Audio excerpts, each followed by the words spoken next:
Prosseguindo então o trabalho de divulgação aí da aula de futebol, nós veremos uma sequência bastante curta em que a proposta é conceber uma ideia, uma visão da estrutura geral do funcionamento da aula. Como é que as informações estão organizadas, essas informações que vão amparar a discussão, a exposição, o diálogo, que é a grande proposta dessa aula, e como é que as inserções, as introduções, enfim, as sequências audiovisuais e visuais vão aparecer, vão entrar nessa discussão, nessa exposição, nesse diálogo, visando justamente amparar essas três grandes aí propostas relativas à aula. Lembrando que veremos uma sequência relativa ao que é exatamente a minha parte da aula, que é o contexto histórico das Copas do Mundo de futebol. Apenas uma visão geral, agora lembrando que essa estrutura de funcionamento como um todo, ela vale para a aula, para as duas partes da aula, para o trabalho desenvolvido pelos dois professores. No meu caso, o professor Dimas Fernandes Vieira Júnior, e no caso do meu colega, o professor Leandro Sapienza Galvão. Então, num primeiro momento, veremos aí a estrutura geral de funcionamento da aula de futebol, na sequência.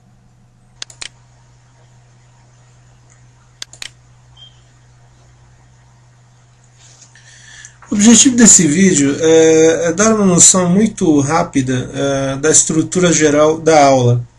Lembrando que essa é a parte correspondente na aula aos chamados aí contextos históricos das Copas do Mundo.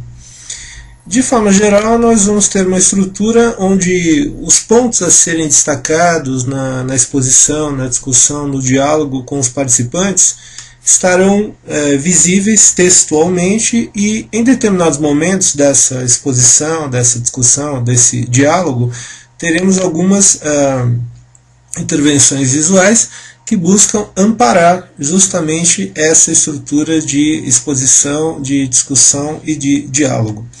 Temos também algumas introduções, intervenções aí, audiovisuais, que vão aparecer sempre com essa ideia, com esse objetivo, amparar essa exposição, essa discussão, esse diálogo. De forma geral, a aula está montada em cima dessa ideia, em cima dessa estrutura. Ao longo aí dessa exposição, dessa discussão, desse diálogo, sempre a parte textual como amparo, e as intervenções, aí, as introduções visuais e audiovisuais, também no intuito de amparar essa discussão, essa exposição e esse diálogo. Então, a princípio, a ideia é essa, possibilitar uma visão geral de como é que esta aula funciona. Lembrando que esta é a parte dentro da aula relacionada ao chamado contexto histórico das Copas do Mundo, ou ao rigor, como acabamos chamando aí, Copas do Mundo, contextos históricos.